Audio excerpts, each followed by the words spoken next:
Bonjour Rémi Lange. Bonjour. Et merci de nous accueillir dans ce magnifique studio. Et avant, en off, là, avant que ça commence, donc je vous disais que je vous avais connu en 1996-97, c'était lorsque votre film Omelette était sorti. Je ne vous connaissais pas à l'époque, bien sûr, et donc j'avais été contacté par l'attaché de presse. Je sais que j'ai vu ce film, et ce que je me suis dit en sortant, c'est que je n'avais jamais vu de film pareil. Bon, déjà à l'époque, à part Andy Warhol et d'autres, il y avait moins de films où on parlait de l'homosexualité, où les gens se mettaient moins à nu. Et j'ai trouvé dans ce film, il y avait à la fois de l'humour et beaucoup de tendresse. On n'est pas, parce qu'après on est passé par des films qui étaient un peu plus larmoyants ou un peu plus, comment dire, trash. Et là, moi, Omelette, ça m'a bien plu. Et quelques, je sais pas si c'est quelques mois ou peut-être un an après, il y a eu Les yeux brouillés. Oui, c'était fait en 1994 et Omelette en 90. Voilà, donc et j'ai trouvé que c'était un humour. Moi, j'ai beaucoup aimé bon, Omelette, puis Les yeux brouillés. Donc c'est pas vraiment les œufs. Voilà, je vais pas expliquer aux spectateurs ce que c'est. Et alors du coup, j'ai suivi votre carrière et je me souviens donc ça devait être en 2004-2005, on a fait un très long entretien. Bon, à l'époque, je travaillais pour Ciné Libre. Et on avait fait, et peut-être aussi même Jeune Cinéma, on avait fait un long entretien. Il y avait Sophie Blondy. Oui, c'était en janvier 2016, je l'ai retrouvé. 16. Oui, en janvier 2016 pour le chanteur. Voilà, c'était au moment de avec Sophie. Voilà, Oui. alors Sophie était là parce que vous travaillez beaucoup ensemble. Vous n'avez pas vraiment la même carrière, mais il y a des points communs, voilà. Oui. Bon, on a des points communs. Déjà par rapport au monde, par rapport à notre vision du monde, par rapport à notre vision des gens. C'est quelqu'un qui est très humaine, très sensible, un peu comme moi. Donc, et elle a une manière de filmer qui est assez poétique, que j'aime beaucoup. Alors moi, je sais pas si ma manière de filmer est aussi poétique que la sienne, je pense pas, mais enfin c'est un autre style. Mais en tout cas, dans la manière d'être au monde, on se ressemble. Alors oui, puis en plus, moi, quand je vous connaissais pas bien ni l'un ni l'autre, je me disais, c'est des noms qu'ils ont inventés exprès. Sophie Blondy, non mais c'est incroyable. Et Rémi Lange, parce qu'en fait, vous avez l'air d'un ange. Et donc, je me suis dit, non, c'est vos vrais noms, c'est bien ça. Oui. Rémi Lange, Sophie Blondy. Oui. Elle n'a rien à voir non plus avec Blondie, non, je crois pas. Le musicien. Donc, et en plus, elle est blonde, voilà. Blonde au sens simplement physique. Hein, oui. Voilà. Non, parce que c'est loin d'être le cas. C'est pas une vraie blonde. Alors, vous avez fait 23 films. Et alors, autre chose que j'admire bien dans votre travail et dans votre personnalité, c'est que c'est des films. Bon, c'est un peu péjoratif de dire des films fauchés, mais c'est quand même des films. Il faut qu'on ait. Sophie, maintenant, elle commence à avoir des productions, etc. Mais il faut avoir beaucoup de courage pour arriver à faire 23 films. Déjà, être à la fois son propre producteur. Je connais d'autres personnes qui travaillent, mais vous, il y a une espèce de régularité, peut-être pas de métronome, mais une force de création qu'il faut saluer. Voilà. Après, on pense ce qu'on veut de l'œuvre, mais ah oui. Après, bon, il faut c'est méritant. Disons que, en fait, j'ai pas choisi de tout faire moi-même. C'est parce que je ne trouve pas de producteur ou de moyens de production dans ce système qui fait que j'autoproduis mes films, j'autofinance comme je peux. Hein. Des fois, j'injecte beaucoup d'argent, des fois très peu d'argent, des fois. Enfin voilà, j'autofinance, j'autoproduis parce que le CNC n'aide pas des cinéastes comme moi.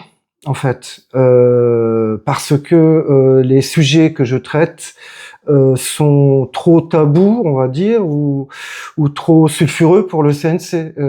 Donc du coup, j'ai beaucoup de mal à trouver de l'argent via le CNC. Alors, à la fois un producteur qui s'intéresse à mes projets, et qui pourrait trouver de l'argent, lui, via sa société de production. Donc, je me retrouve tout seul.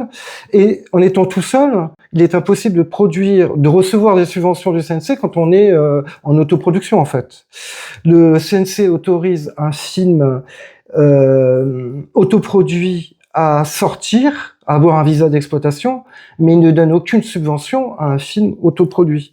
Donc du coup, je me retrouve obligé de prendre mes fonds propres. Serpent qui mord sa queue, quoi. Oui, c'est-à-dire que dans la société civile, on va dire, les pauvres sont aidés par l'État, mais dans la culture, les pauvres cinéastes ne sont pas aidés par l'État. Ils n'aident que ceux qui peuvent se permettre d'avoir une société de production à 50 000 euros, parce qu'il faut 50 000 euros pour produire un long métrage. Et ensuite, il faut avoir l'argent pour payer les gens. Donc, sans payer les gens, on n'a pas l'agrément du CNC. Sans agrément du CNC, on peut pas.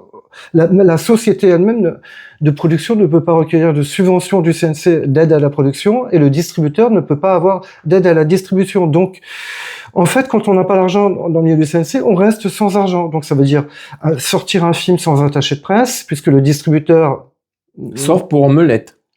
Non. Le premier. Ah oui, mais... Alors, il y avait une attachée ou un attaché, oui, c'est ce qui m'a contacté. Oui, il y avait eu un attaché de presse parce que le distributeur, le film n'ayant pas d'agrément, avait pris son propre argent pour payer l'attaché de presse. Ben, c'est là qu'on voit que c'est utile quand même d'avoir un attaché de presse. Ah oui, bien sûr. Parce que c'est comme ça que le film se fait connaître. Hein. Ah oui, c'est comme ça que le film se fait connaître. Après, c'est moi-même qui fais tout, du coup, du scénario jusqu'à presque l'attaché de presse. C'est-à-dire, je contacte les journalistes jusqu'à... même maintenant, j'en suis arrivé à appeler certaines salles de cinéma que je connais, donc je joue le rôle un peu du distributeur. C'est par la force des choses que j'autoproduis mes films. C'est-à-dire que je suis marginalisé. Certains disent que je me marginalise. Non, je suis marginalisé parce que je n'ai pas d'argent. Donc je suis obligé. Si j'attends qu'un producteur produise mes films, je peux attendre longtemps. Ceci dit, alors j'ai un dernier projet qui est produit, enfin qui va être pris en charge par un producteur qui s'appelle Ellis Film et qui va chercher de l'argent pour mon projet.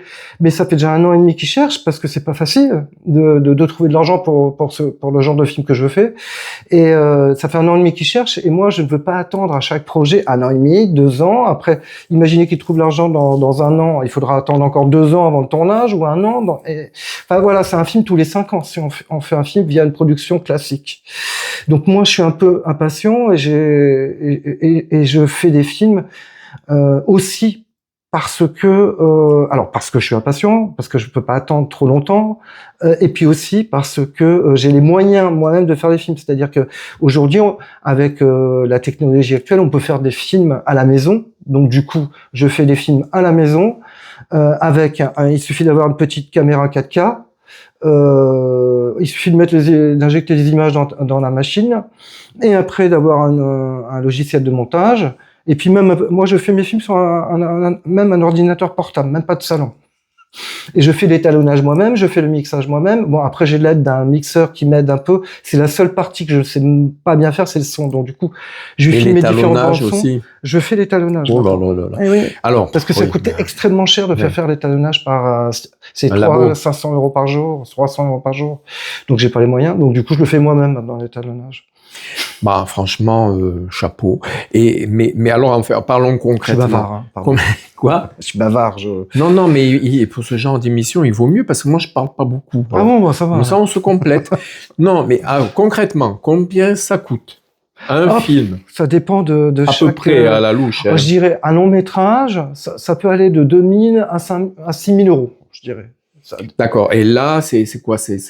C'est le plan d'épargne logement? Comment vous faites? Comme je travaille à côté, donc du coup, oui. chaque mois, je mets un petit peu d'argent de côté sur mon livret A et à un moment donné, je pioche dedans pour pouvoir faire le film. Ou alors, je pioche même un peu dans mon salaire parce que je suis pas quelqu'un qui dépense beaucoup. Donc du coup, D'accord. Donc c'est une passion, quoi. C'est quelque chose. C'est une passion. C'est une nécessité pour moi de faire des films. C'est le sens de ma vie. Enfin, ma raison de vivre, on va dire. Donc du coup, sans ça, c'est ce qui donne un sens à ma vie, quoi. Sans faire des films, j'ai l'impression c'est aussi dans l'idée depuis le début de laisser une trace de moi, combattre un peu l'absurdité de la vie où on est, on meurt et puis voilà, on sait pas pourquoi on est sur Terre. Moi, ça donne un but à ma vie de laisser une trace de moi et puis aussi pendant cette vie d'exprimer des choses qui, comment dire, me sont chères, quoi, me tiennent à cœur, soit sur la société, sur les tabous de notre société, sur les limites qu'on s'impose et sur les frontières et les frontières nos propres frontières qu'on doit dépasser, les frontières entre les pays, les frontières entre les gens. Casser les frontières, c'est vraiment une notion qui relie tous mes films. Enfin, je veux dire, Mais il y avait le film Partir en 2009. Oui, voilà, ça parlait aussi de ça. Ça parle de ça, ça parle d'un jeune qui quitte son pays natal, la Tunisie, pour arriver en France, qui immigre. Et mon dernier film que je suis en train de tourner actuellement, quand je peux, les week-ends. Quand je ne travaille pas, parle de ça aussi. C'est-à-dire un migrant qui arrive en France, un migrant ivoirien qui arrive en France, dans une société totalitaire, gouvernée par un gouvernement d'extrême droite, et où les lois contre les migrants sont hyper dures, et l'accès à l'asile politique est vraiment... on va dire semé d'embûches, c'est-à-dire que c'est très difficile pour lui. En fait, il est soumis à un système de notification comme en Chine, hein. C'est-à-dire on l'observe avant les gens qui l'hébergent le notent, et il doit avoir une bonne note pour pouvoir déposer son dossier de demande d'asile politique, ce qui n'existe pas du tout actuellement. Mais donc j'ai inventé ce monde-là, un peu dystopique. C'est une dystopie, oui, alors, c'est une dystopie. Et c'est le même acteur qui joue dans... Dans Renaître, non. Dans Renaître, c'est Herman Kimpo, qui est un acteur congolais, alors que là, c'est un acteur ivoirien qui faisait un tout petit rôle dans Renaître, et qui vit à Marseille. Donc du coup, c'est plus facile pour moi de tourner à Marseille quand je peux. Donc et puis comme je lui ai fait faire un essai devant la caméra, j'ai trouvé qu'il jouait très très bien, qu'il improvisait bien en fait, parce que moi je demande qu'on utilise sa propre personnalité et d'improviser devant la caméra souvent.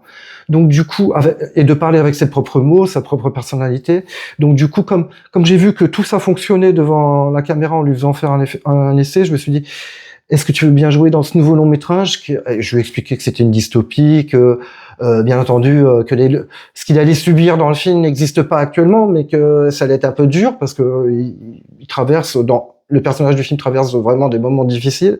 Il m'a dit OK, donc et puis comme il habite Marseille comme moi, donc c'est plus facile pour tourner quoi, parce que Herman habite à Paris, donc c'était plus difficile quoi. Et puis je voulais surtout, il a un accent ivoirien très très fort. Il parle pas trop bien français encore parce que malheureusement il n'a pas eu l'occasion d'aller beaucoup à l'école.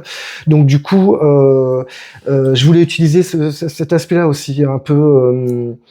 Voilà l'aspect brut d'un migrant qui parle, et même on comprend pas toujours. Pour faire réaliste, quoi. Voilà, pour faire vraiment. Alors que Herman est quelqu'un qui est depuis plusieurs années en France et qui a fait beaucoup d'études. Donc du coup, il a un niveau de français très très bien. Et on a du mal presque même à croire qu'il vient d'arriver en France tellement il parle bien. Donc oui, lui dans Renaître. Oui, voilà. Oui, dans Renaître, Herman, il parle un français très châtié même. Hein, oui, il parle très très bien, et donc du coup, il écrit très très bien d'ailleurs. Et donc du coup, je voulais vraiment cet aspect un peu brut du migrant qui vient d'arriver, qui parle à peine la langue et qui s'exprime avec un fort accent africain. Et Sophie Blondy, j'ai entendu dire qu'elle serait dans le film. Oui, elle va faire un tout petit rôle. Un tout petit rôle. Je lui ai offert un plus grand rôle, mais elle n'a pas aimé le rôle parce que c'est le rôle d'une femme un peu dure, autoritaire, et je crois que ça lui convient pas. Mais c'est pas grave. Un rôle de composition. Oui, mais elle n'aime pas trop. Elle aime pas trop se forcer à jouer le rôle d'une méchante entre guillemets, parce que c'est pas dans sa personnalité. Je crois que ça remue trop de choses en elle. Hein, D'accord. Enfin, je crois. Elle aura un rôle de quoi alors d'une femme qui va aider le migrant. D'accord. Une militante des accueils qui va aider le migrant à trouver son chemin. Mais pas symboliquement, mais vraiment son chemin dans la ville. Un tout petit rôle comme ça. Elle va indiquer un lieu où la doit rue aller. est à droite et puis à gauche. Voilà, d'accord, ok. Symbolique, mais bon, c'est Sophie. J'aime quand elle joue dans mes films. Voilà, quand elle joue, c'est génial, quoi. Ben, c'est bien. Donc elle en prépare un aussi, mais enfin, on n'est pas là pour parler de Sophie Blondy. Bon. Alors, je disais donc 23 films, excusez-moi de revenir toujours à des choses malheureusement matérialistes, ce qui veut dire qu'avec un budget de 6 000 euros, vous pouvez pas payer les acteurs. Bien. Eh ben non, je peux pas payer les acteurs. Tout le monde est bénévole. Alors c'est dans le cadre d'une association, souvent qui est les films Belanger Association, ça a été fait. Et là donc du coup les gens sont bénévoles, ils participent à la création d'un film ou d'une œuvre littéraire, le but de l'association, et ils deviennent membres bénévoles de l'association. Mais je ne peux pas payer les gens et voilà, c'est comme ça. Sinon je ferai pas de film, quoi, parce que à moins que je fasse un film auto-centré où je me filme que moi-même, mais et donc je peux pas payer les gens, payer les techniciens, tout le monde est bénévole, hein, en général. Hein. D'accord. Et en moyenne, alors, si vous avez des chiffres, un film comme ça, par combien de personnes est-il vu? Est-ce qu'il y a moyen de savoir?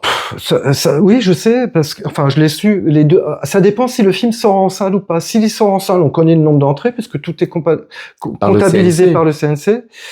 Donc, pour L'œuf dur, qui est je sais plus quel film c'est, je crois que c'est le 8e. Oui. Ou le 7e, ma liste, 7e. 7e. Donc, L'œuf dur, qui est sorti en 2019, ça fait à peu près 900... Non, 600, 700 entrées, à peu près. 750 ou 700, je me rappelle plus. Hein. Et le chanteur avait fait 900 entrées. Mais et Omelette? Alors Omelette, il avait fait 5800 entrées. Ah voilà, lui, il a eu beaucoup de succès. Oui, il a eu beaucoup de succès parce que c'était une des premières fois. C'était la première fois qu'on faisait un coming out filmé. J'étais le premier au monde à le faire. Donc du coup, sans me vanter, mais c'est ce qu'on a dit et c'est ce que j'ai appris après l'avoir fait. Donc du coup, oui, c'est pour ça que tout à l'heure je disais que c'était très très étonnant et émouvant. Et il existe en DVD. Omelette existe en DVD, en VOD. Donc après, ça multiplie le nombre de spectateurs. Ça multiplie le nombre de vues. C'est-à-dire qu'un film, s'il sort en salle, on connaît exactement le nombre d'entrées.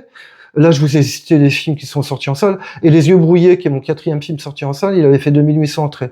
Là, on connaît le nombre d'entrées. S'il sort qu'en DVD, on connaît le nombre de ventes. Et si c'est en VOD, on connaît aussi à peu près le nombre de vues. D'accord. Donc ça, on le sait à peu près. Mais mes films sont pas vus par des millions de personnes. Hein. Celui qui a été le plus vu, je pense que c'est Omelette.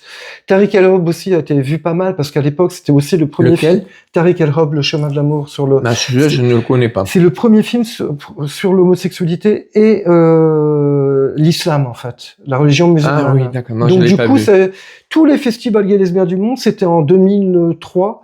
L'ont programmé. Donc du coup, il a fait le tour du monde le film. Et puis il est sorti en DVD aux USA, en Allemagne et en Israël. Donc du coup, il y a eu et en France bien sûr. Donc du coup, il y a eu certains. C'est pour ça qu'on est étonné parce que quand même il y a des spectateurs, il y a de la demande, il y a des festivals. Alors et ça permet pas à un réalisateur de travailler. Non, parce que si vous voulez, pour être produit, je pense en France, il faut être bankable et pour être bankable, il faut que ton film ait fait des milliers d'entrées. Si par exemple vous faites un film et qui sort en salle et puis d'un seul coup c'est un méga succès, donc vous allez attirer l'œil des producteurs, un peu comme ça avait été le cas pour Omelette. Omelette, je l'ai sorti, il y a eu 5800 entrées, je suis passé plusieurs fois à la télé, il y a eu un certain écho médiatique, on va dire, aussi de bonnes critiques presse, etc.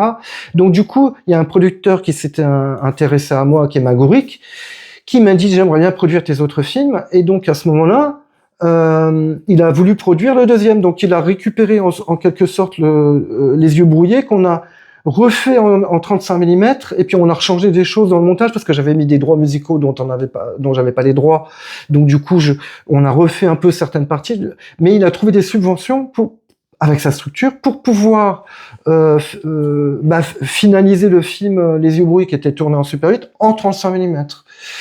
Donc, quand on fait un film qui a un petit peu de succès, on va dire, public, là, on trouve un producteur. Mais si on fait pas d'entrée, personne ne s'intéresse à votre travail. En fait. C'est quand même un système commercial, le cinéma.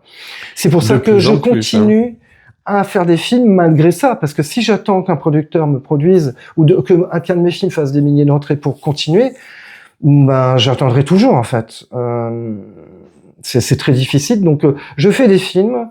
déjà, c'est important de faire le film et qu'il soit abouti, c'est-à-dire que on soit satisfait du film. C'est déjà un énorme travail. Ça demande quand même entre, je dirais, 9 mois et 1 an entre le tournage, surtout quand on peut. C'est pas un tournage qui s'étale sur 2 mois. C'est un tournage qui s'étale sur plusieurs mois parce que je le fais le week-end ou quand les gens peuvent. Et après, il faut monter le film. Donc, l'avantage quand on sait sur plusieurs mois, c'est que je monte au fur et à mesure. Donc ça c'est bien, mais après il faut quand même une fois que toutes les scènes sont collées, une fois qu'on a l'ours, faut remonter, ça prend quand même 9 mois à se faire, puis après il faut peaufiner, le son, les images, l'étalonnage, donc du coup je dirais que ça prend 1 an un long métrage, donc du coup ça prend du temps, mais toujours est-il que je continue parce que sans ça, je ferais rien, quoi. Si j'attendais qu'un producteur me produise mes films, je ferais rien, quoi. Mmh. Et puis, on a encore la possibilité de sortir des films en salle. Si on trouve un distributeur qui soit assez, on va dire, oui, audacieux pour pouvoir sortir ce genre de film. C'est-à-dire, lui-même, il veut pas toucher de subvention avec un film sans agrément, parce qu'il saura très bien qu'avec le film sans agrément, il ne touchera pas de subvention du CNC, donc il prend son propre argent pour sortir le film, et des fois un cinéma, on va dire, vraiment fait avec le cœur, sans compromis, voilà, qui est un cinéma osé, on va dire, un cinéma différent aussi, et il y a très peu de distributeurs qui défendent ce genre de film. Moi, j'ai eu la chance de rencontrer Destiny Film et puis maintenant Bon Voyage Film, mais maintenant ils sont très très peu nombreux à distribuer des films sans agrément. C'est-à-dire que maintenant les films qui sont faits sans agrément, autoproduits, les films que certains appellent sauvages, d'autres amateurs, enfin bref. Moi j'ai appelé underground. Ou underground, voilà, il y a plein de dénominations possibles, mais tous ces films-là sont bientôt destinés soit dans des festivals de films, ou à la VOD après. Ils iront direct en VOD, ou même en DVD, mais maintenant, comme le DVD se vend presque plus au niveau des particuliers, hein, donc du coup, un film comme ça, maintenant, il se retrouve en VOD, quoi, directement. Et donc, ça rapporte très peu d'argent. Pardon, est-ce que ça va être le cas de Renaître? Alors, je sais qu'il sort le 26 novembre. Alors, Renaître... Il va être en salle. Il va être en salle, donc, mais c'est très... Mais où, à Paris, à Marseille? Alors, on ne sait pas encore, parce qu'il se décide à la dernière minute. Je sais pour l'instant qu'on a une salle au Cinéma Opéra de Lyon, mais pour Paris, il y a plusieurs salles dont on attend la réponse, par exemple. D'accord. Et le distributeur m'a dit que c'était de plus en plus difficile de distribuer un film en salle, en général, déjà. Parce qu'il y a plus de place, il y a trop de films. Il y a trop de films, et puis en même temps, ils prennent des films qui marchent parce que moins en moins de spectateurs au cinéma aussi. Il faut que l'argent rentre, donc du coup, ils prennent des films de plus en plus commerciaux, donc il y a de moins en moins de place pour les films, on va dire, indépendants, même s'ils ont été produits dans un cadre officiel avec une société de production, etc. Donc, c'est déjà très difficile de sortir ce genre de film indépendant, mais en plus, quand il n'y a pas d'acteurs connus, bon, moi, dans mon film, j'ai 2-3 acteurs connus, mais ils sont pas non plus des superstars, donc du coup, voilà.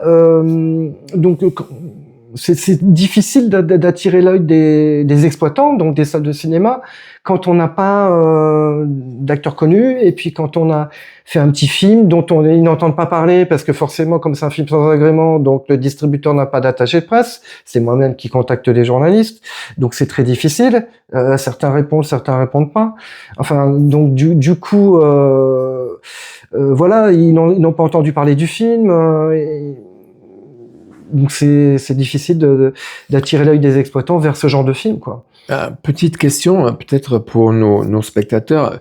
Ça fait 3 fois que vous parlez d'agrément. Je veux dire, c'est le numéro de visa du CNC. C'est quoi l'agrément? Quand on fait un film en France, on doit demander si on le projette un film en salle, pour ce les qui est enfants, normal. Voilà. Moins de 13 ans. Voilà, c'est l'ancien visa de censure. C'est le visa d'exploitation. Voilà, donc c'est plus clair. C'est le visa de censure, c'est le visa d'exploitation, en fait. Et s'il l'a pas, ça veut dire que... Ah non, il y a toujours un visa d'exploitation. Mais pourquoi vous dites il y a des cinémas qui veulent pas parce qu'il a pas... Non, ça n'a rien à voir. Le visa d'exploitation, c'est pas l'agrément. Alors l'agrément, le visa d'exploitation, c'est le CNC qui le donne. D'accord.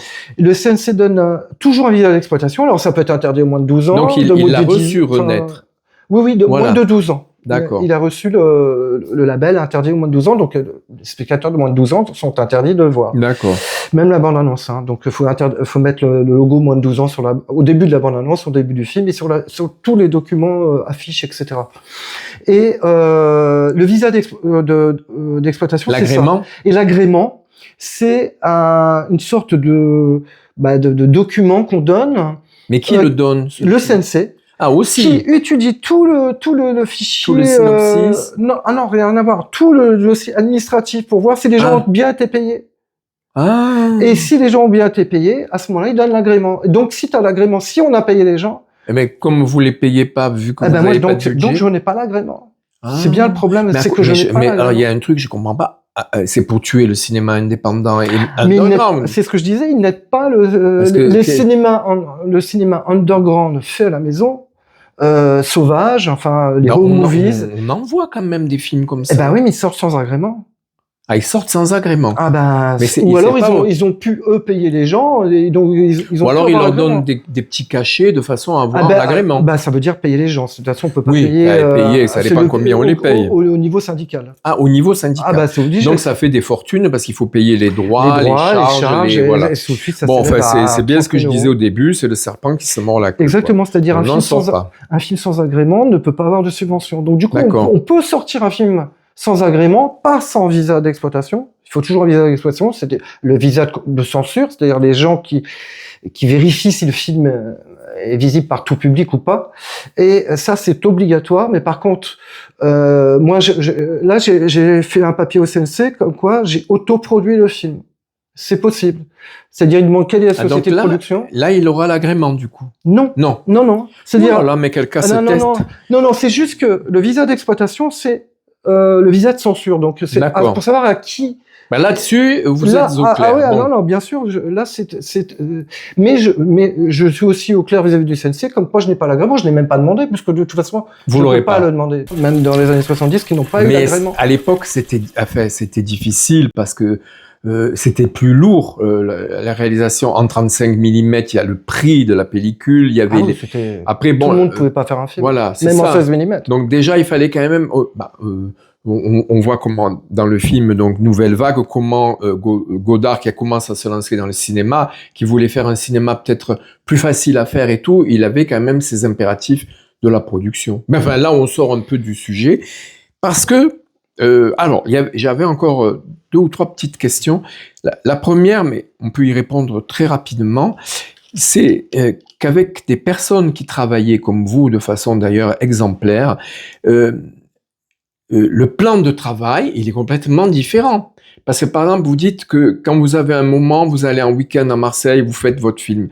Bon, mettons le plan de travail, je dis n'importe quoi, hein. Après-demain, là, c'est le week-end, vous allez à Marseille et vous avez prévu de tourner telle scène, mais qui doit se passer au soleil. Si ce jour-là il pleut, comment on fait? On modifie? Bon, en général, c'est compliqué. Très sincèrement. Oui, mais enfin, il arrive qu'il pleuve quand même. Hein. Mais il arrive qu'il pleuve, qu'il y ait des gros orages. Il arrive qu'il fasse du vent. Oui, alors le vent, c'est le plus compliqué.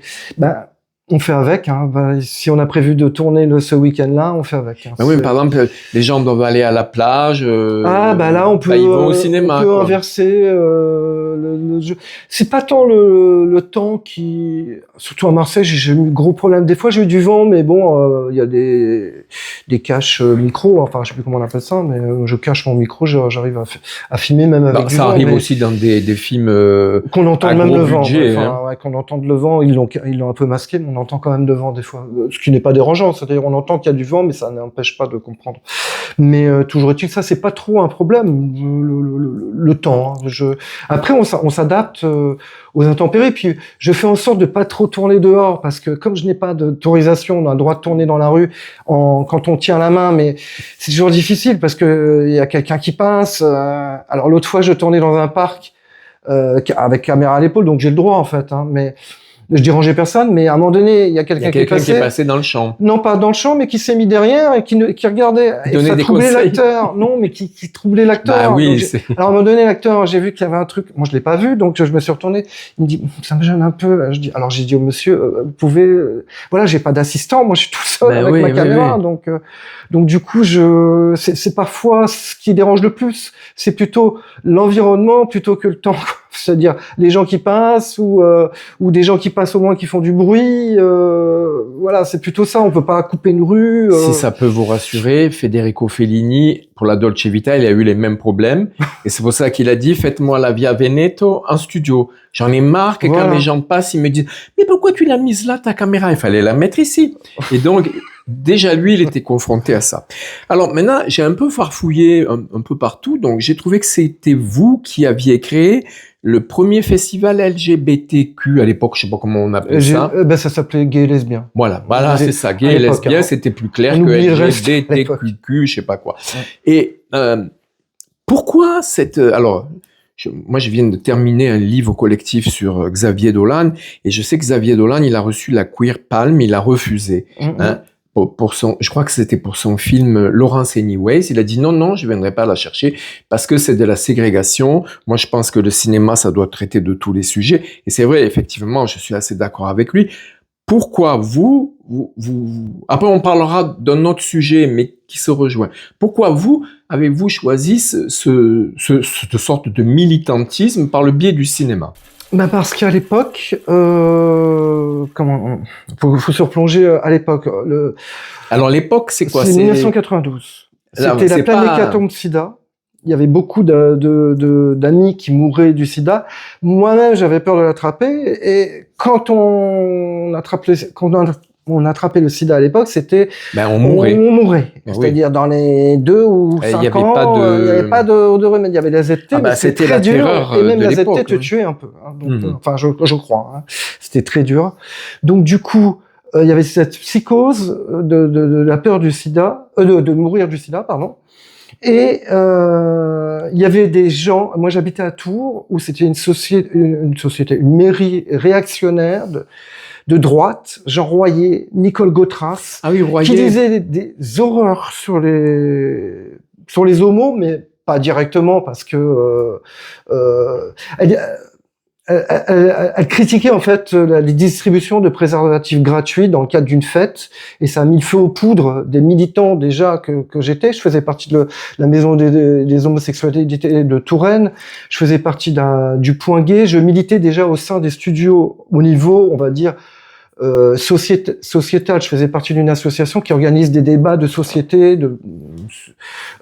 qui s'appelait le Cinéma National Populaire au sein des cinémas studios, et je militais aussi au sein de la maison des homosexualités de Touraine. Donc on était conscient de toute cette agressivité ambiante, et donc quand on a été confronté à cette explosion de haine, déjà on a fait une manif devant la mairie. Et après, avec Philippe Perrol, qui travaillait au studio, un ancien militant gay de Tours aussi, des années 70, etc., plus âgé que moi, donc à l'époque, enfin il est toujours, on a décidé de créer ce festival parce qu'on s'est dit, ça va être un moyen, déjà, parce que c'était une nécessité de créer des festivals gay et lesbiens. C'était un des premiers non, c'était le premier festival, je crois, gay et lesbien. Après, il y a eu celui de Paris. Après, il y a eu des autres villes de France qui ont suivi. Et maintenant, c'est le plus vieux festival. Il s'appelait le Festival Autre Désir. Il est devenu Désir. Il était donc créé en 1992 à Tours par Philippe Perrol et moi. Et c'était une nécessité. C'est devenu Chéri. Non. Non, c'est devenu Désir. Chéri, c'est pareil.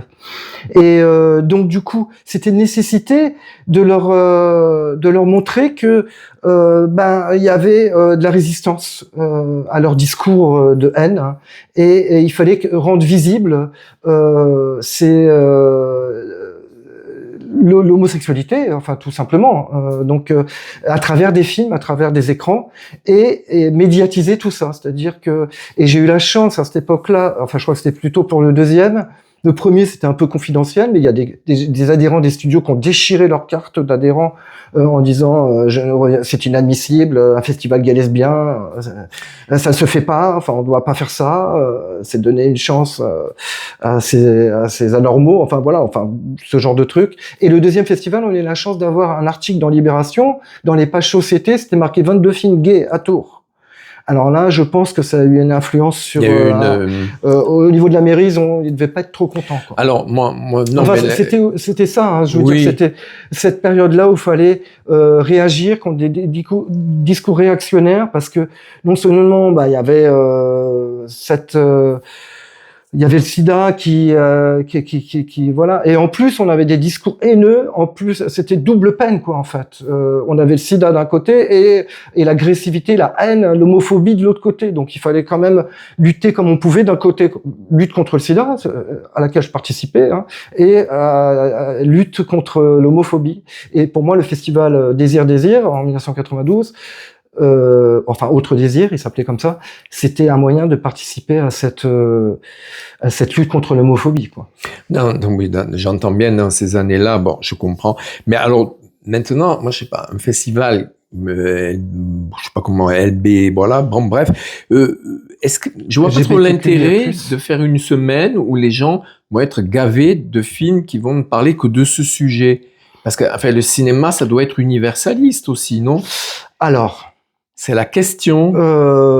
C'est-à-dire qu'on aimerait tous arriver, mais il y a eu quand même un grand progrès, parce que maintenant dans les émissions télé ou même dans des films, il y a des personnages gays, oui. Et ils sont complètement, on va dire, intégrés dans la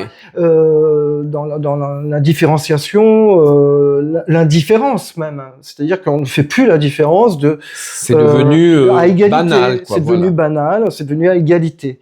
Dans la norme, alors, c'est presque une norme de voir un couple hétéro comme un couple homo dans un film, ou un personnage homo comme un personnage hétéro. D'accord. Mais on en est on n'en est pas encore là. C'est-à-dire qu'il y a des personnages qui ne sont pas représentés souvent à l'écran. Je parle notamment des personnes trans,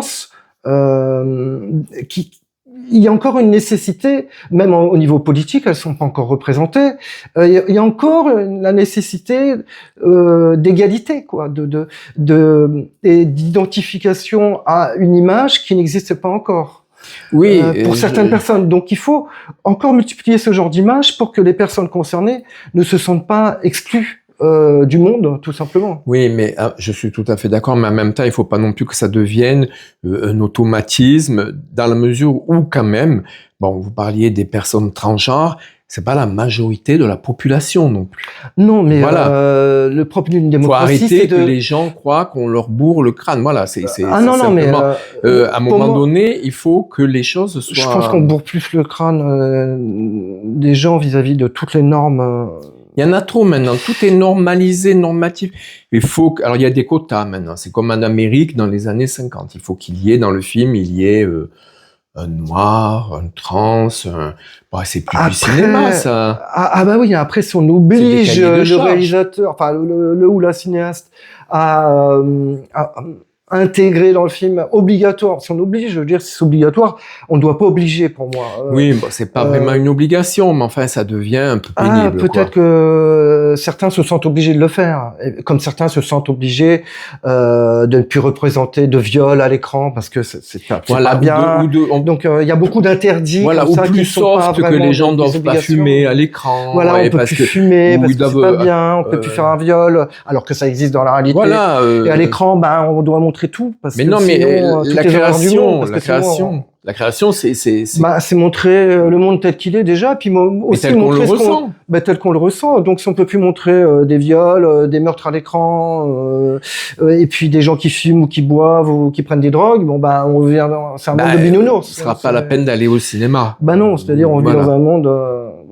Oui, non, mais sur le fond, on est d'accord, mais moi, j'ai peur je pense qu'il y a une nécessité. que les gens soient lassés, qu'il y a trop de normes, alors, et que ce soit à l'échelon européen, partout, pour quoi que ce soit, hein,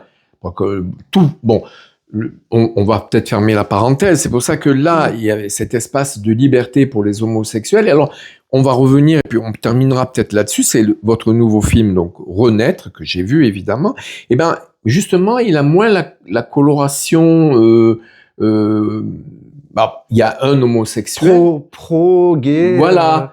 Alors, moi, le nom, pardon, c'est pas un mot, c'est Rainer Werner Fassbinder. Ouais. Pour ce film, j'ai pensé à lui. Ah oui, oui. Pas que parce que tous les autres s'appellent Ali, parce que je trouve que c'est une sorte d'hommage à ce film de Fassbinder, mais en même temps, il y a une espèce de gaieté. Voilà, on sort un peu du dolorisme que souvent, et c'est ça que je disais en début, dans vos films sur l'homosexualité, il n'y a pas ce problème de dolorisme, il y a même des scènes qui sont quand même assez drôles. Cet endroit de Marseille où il y a le travesti, est-ce qu'on peut dire ce mot, transgenre, je ne sais pas comment on doit dire maintenant, il faut se méfier on va dire, il est transgenre, on va dire. Il est transgenre, voilà, bon, et qui est là, bon, et la rencontre, alors la vieille dame, c'est pas une actrice professionnelle, non? Ah non. Elle est absolument formidable. Ah, elle est formidable, Rose. Elle est dans elle ses est décors. Spontanée, elle est dans son décor marseillais où elle a presque toujours vécu. Et surtout, moi j'aime beaucoup ne pas utiliser de professionnels parce qu'ils gardent cette fraîcheur. Et surtout, quand je vois quelqu'un, une forte personnalité, et qu'elle s'est improvisée, tchatcher, qu'elle n'a pas peur à la fois de parler aux gens, ni d'une caméra, qu'elle n'a pas peur de s'exprimer. Donc du coup, je me dis, lui ou elle peut être bonne actrice ou bon acteur, quoi. Donc du coup, je vois souvent ces gens-là qui ont une forte personnalité, qui osent parler, qui ont la tchatche. C'est comme ça que, dans mon film, il y a Annie Alba qui était aussi provençale avec son accent, qui n'avait jamais joué avant dans mon film Mes parents. Elle a joué dans Le Chanteur, elle a joué dans mon film The Sex of Madame H. Rose qui est en fait une amie de ma mère que j'ai rencontrée comme ça. Rose, c'est celle de Renaître. Oui, c'est l'actrice principale dont on parle, Rose Portes. Elle a une fraîcheur, je veux dire une spontanéité qui fait que j'ai eu envie de l'employer, enfin telle qu'elle est en vrai, c'est-à-dire avec son accent, sa façon d'être, ses propres mots, sa façon de parler. Et donc du coup, oui, j'aime toujours utiliser des noms professionnels comme ça, c'est-à-dire qui gardent. Mais je suis pas le seul cinéaste à faire ça. Il y a beaucoup de gens qui aiment bien utiliser. Aussi parce que j'ai pas les moyens d'employer des professionnels. Si je contacte une star, elle va me dire contactez mon agent si j'arrive à la contacter. Ou alors si j'arrive à contacter l'agent, ils vont me dire vous n'avez pas de producteur, quel est votre producteur? Donc il est impossible de contacter la star. Où est-ce que vous avez 700 000 euros? Voilà, les barrières pour avoir une star dans son film sont tellement énormes que on est obligé d'aller vers des comédiens amateurs ou des comédiens ou des non professionnels, c'est-à-dire des gens qui n'ont jamais tourné.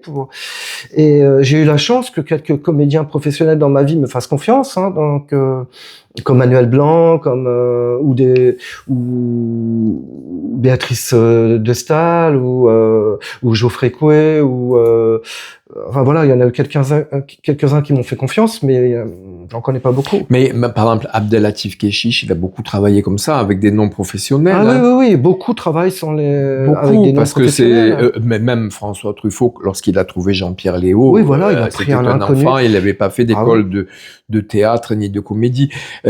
Alors, ce film-là, donc, il sort, on l'a dit, le 26 novembre. On espère qu'il trouvera des salles. J'espère aussi. C'est pas facile. Qu'est-ce que vous pourriez dire? Moi, je veux pas le raconter, mais qu'est-ce que vous diriez pour nous donner envie d'aller le voir? C'est un film qui est pour moi, en fait, on peut raconter juste l'histoire en 2 secondes. C'est l'histoire d'une femme qui, suite à la deuil de son jeune mari comédien, qui adorait aller au Mexique, parce que toute la maison, je vous coupe, toute la maison, c'est ça aussi, est décorée avec les... Oui, voilà, dont un des ustensiles du film... Et je crois que même, c'est le papier, le Kleenex ou le papier toilette? Ah oui, non, c'est un Kleenex sur la table même. Les verres, les sous-tasses. Tout est assorti, tout est assorti. Voilà. Et parce qu'elle aime le Mexique, cette femme-là. Parce que parce que son ex petite amie adorait le Mexique, en fait, lui a fait découvrir le Mexique. Donc c'est un peu une cougar, cette dame, en fait. Alors oui, c'est l'histoire de cette femme qui perd son jeune mari comédien et qui essaie de faire le deuil de son ami en rencontrant d'autres jeunes hommes que lui fait rencontrer son meilleur ami gay. Enfin, oui, voilà. Il lui arrange le coup, quoi. Voilà. Et donc, du coup, pour moi, j'ai voulu faire ce film parce que c'était un film contre l'agisme, en fait. C'est-à-dire, les vieux aussi ont le droit c'est ce que dit Brigitte Fontaine dans sa chanson Prohibition, hein, les vieux ont aussi le droit de fumer, de baiser, de boire, oui. et de vivre, quoi, tout simplement, quoi. Mais surtout, moi, j'ai mis l'accent sur la sexualité, même si on dit que Rose, elle aime bien boire, elle aime bien danser, elle aime bien chanter, elle aime bien faire de l'amour. Et elle aime faire l'amour, elle le dit, j'aime les beaux gosses, voilà. Donc, elle aime les beaux gosses, elle aime se taper des beaux gosses, et j'ai mis l'accent dans le film aussi sur l'aspect graphique, c'est-à-dire que contrairement justement aux autres films qui avaient été faits sur le sujet, là j'ai voulu montrer un peu de façon graphique, c'est-à-dire vraiment un acte sexuel entre un corps, on va dire, fripé, ridé, et un plus jeune corps, assez beau, entre guillemets, parce que faut mettre la beauté, faut toujours mettre quelle définition de la beauté, parce que pour moi, le visage de Rose, avec ses rides en gros plan, n'est pas laid.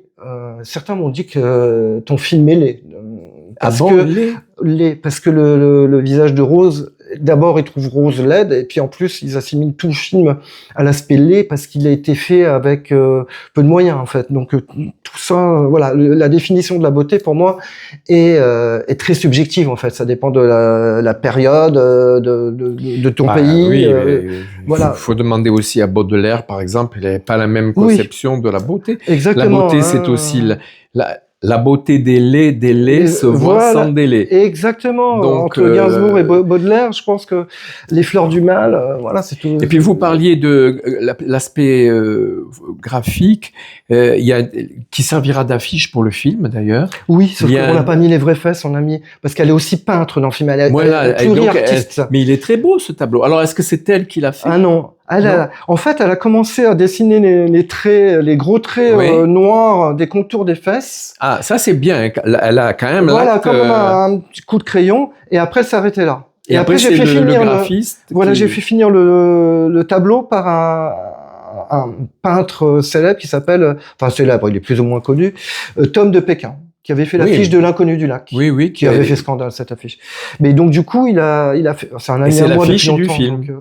Maintenant, c'est devenu l'affiche du film à la demande du distributeur. Parce que moi, j'avais choisi une autre affiche. Ah. Mais laquelle vous préférez, alors? Moi, j'aimais bien une photo extraite d'une scène où elle se fait prendre par derrière, en fait. Ah oui, c'était un peu plus... Ah oui, mais on voit pas sur l'affiche qu'elle se fait prendre par derrière. C'est-à-dire, on voit un visage qui ouvre la bouche, on ne sait pas si elle a peur ou si elle jouit, en fait. Des fois, la mort et la jouissance, ça se rejoint. Oui, Eros et Thanatos. Voilà. Donc, du coup, elle est comme ça. Et puis derrière, on voit une tête de mort. En fait, c'est le mec qui la pénètre par derrière, mais on voit pas qu'il la pénètre. Donc, on voit une tête de mort et elle qui fait ça. Donc, oui, parce que dans le film, on peut le dire peut-être qu'elle aime faire l'amour avec. Il faut que son partenaire porte le masque.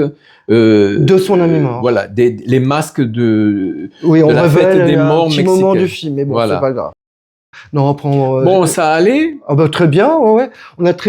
On a plutôt parlé de l'aspect économique, mais c'est... Au début, après, non, on a parlé de l'homosexualité. Après, oui, du côté j'ai essayé de pas être trop langue de bois, parce que moi, j'aime pas trop ça, mais enfin, on aurait pu creuser le problème encore un peu plus. Mais enfin, ça donne des pistes.